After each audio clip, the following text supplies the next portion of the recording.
it's good to know that there's people like you and teams out there that do, help people with paranormal problems, and not just the people, but the dead also. Not, you're helping them. You know what I mean? You're helping the spirits also. You're not just going in and investigating for your own thrills of it. You know what I mean? You're actually, there's a purpose. You're doing something. You're helping people. Well, I've come to the conclusion years ago, and my mom told me, too, she says, "Hon, you do realize this isn't a curse. This is a gift from God, and He gave these to you to help people and the dead." And I just kind of looked at her and I said, "Oh, I never thought of it." Because when you're a teenager and a kid, to you that's a definite curse. It was horrible, but out of it, I truly believe that I've helped a lot of people, living and dead, and that's all I actually am in this for. And I kind of don't have a choice, because now, to be honest with you, it's just who I am. And anybody who's a psychic medium and does the same thing, they have a calling as well. They know exactly what I'm talking about. I know exactly what you're talking about. Yes, you do. Believe me, I went many years trying to ignore my stuff. I mean, it got to a point that I was living in a house, and an old man had died there, and he would not let me sleep. I mean, after 2 weeks, I finally had to move.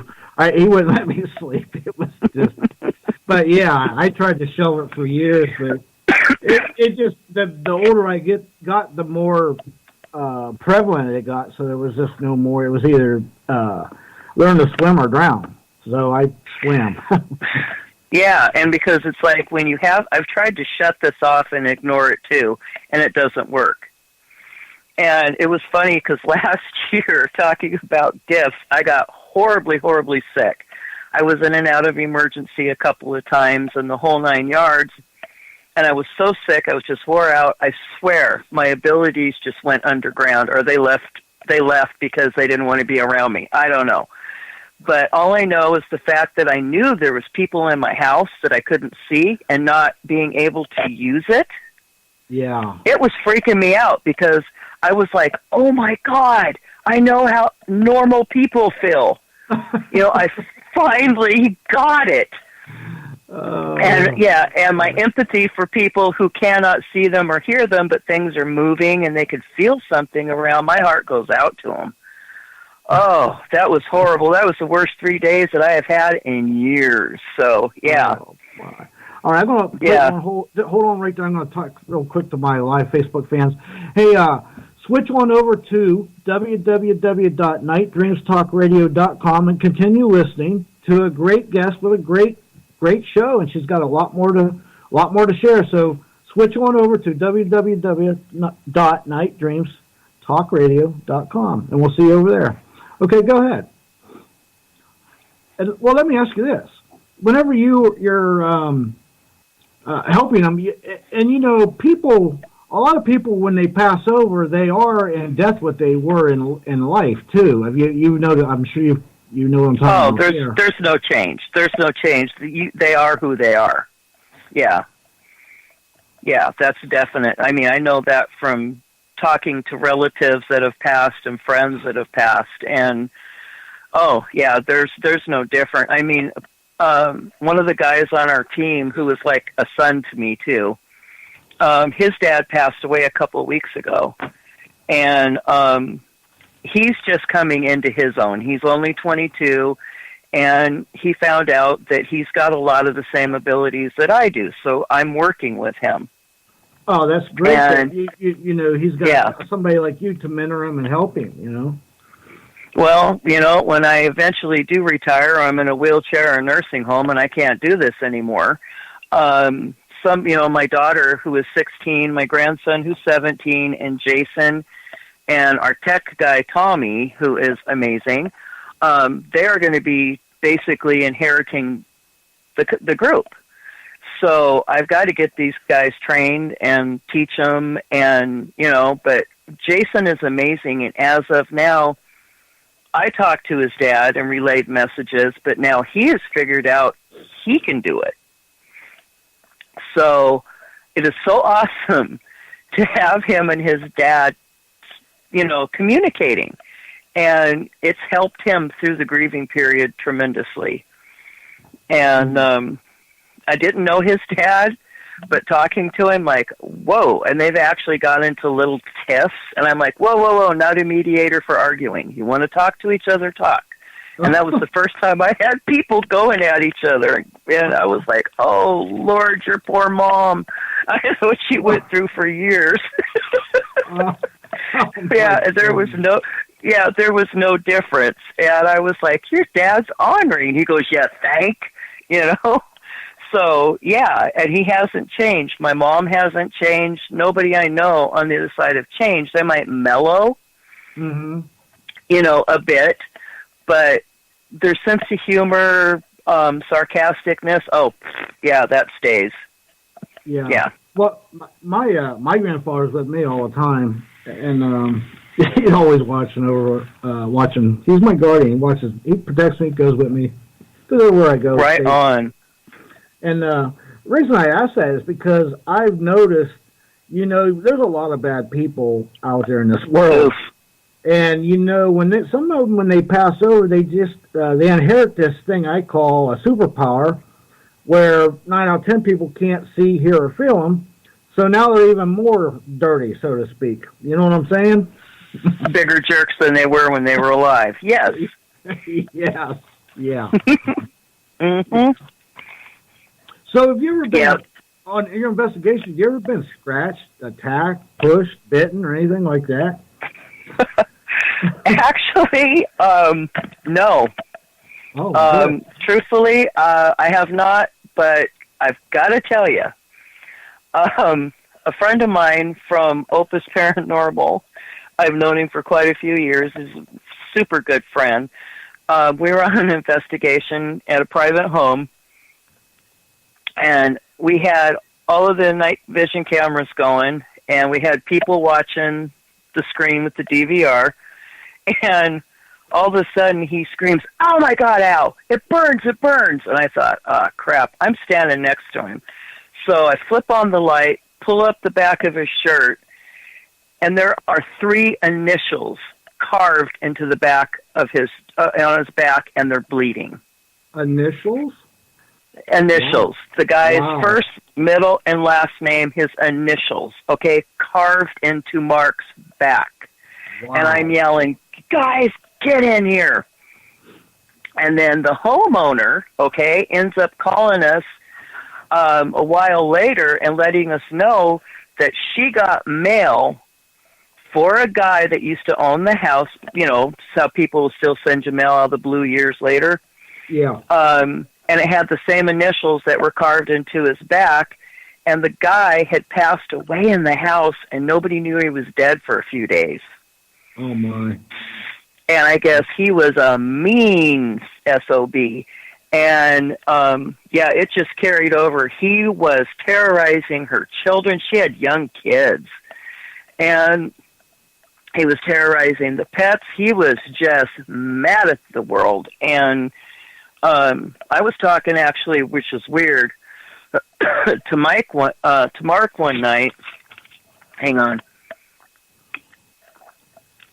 And I was over there, and I'm talking to him on the phone, and all of a sudden, we both hear him say, "You're both going to get it." Oh, okay? Wow. Now, did you and he hear goes, that? "Wait." Was that on a recording, or you could just hear it? No, I was on the phone with him, and I was just sitting in the living room, and I had called him to ask him something about the prior investigation because I was at the homeowner's house. Yeah. And there was some other stuff that needed, loose ends tied up. Mm-hmm. And we heard that both plain as day, and he goes, "Well, who's standing there?" And I was like, "Nobody, it's the jerk that scratched you." Oh, my goodness.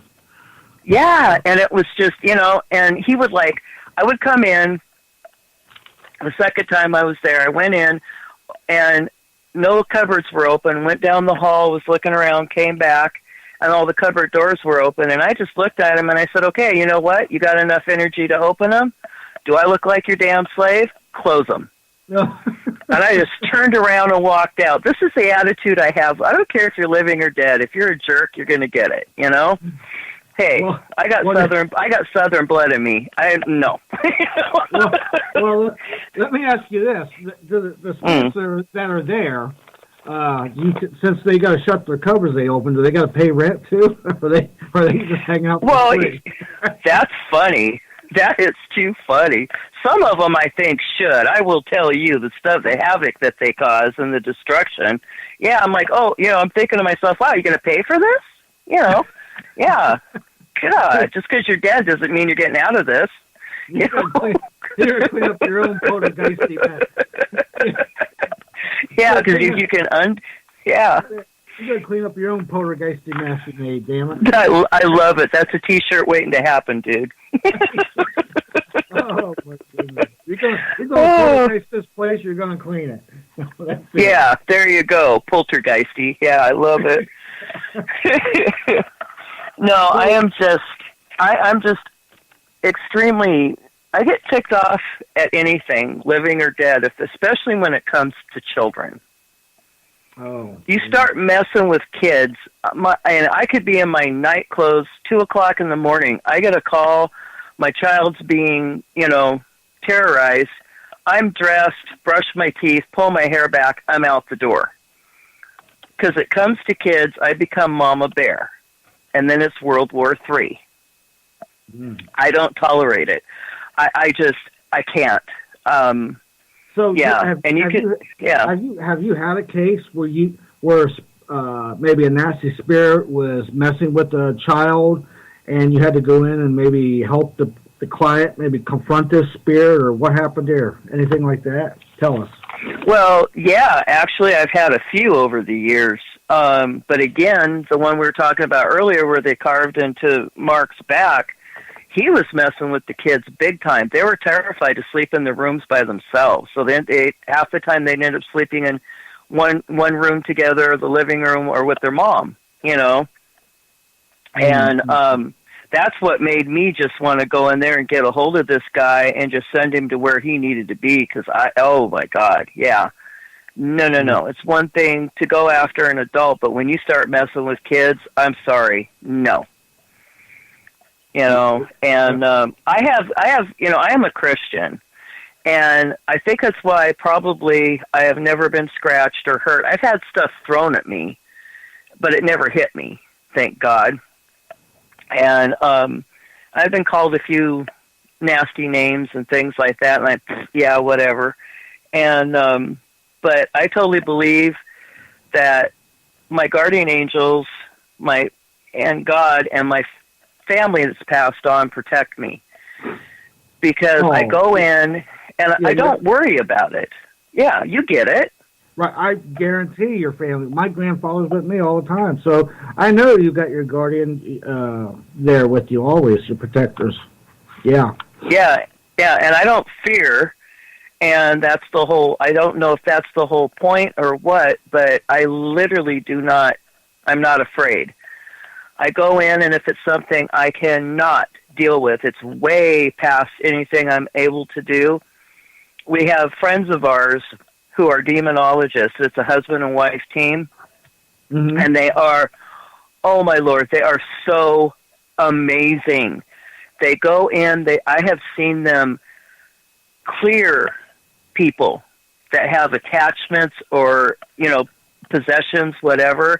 They clear houses, they do stuff, and they don't have to go back.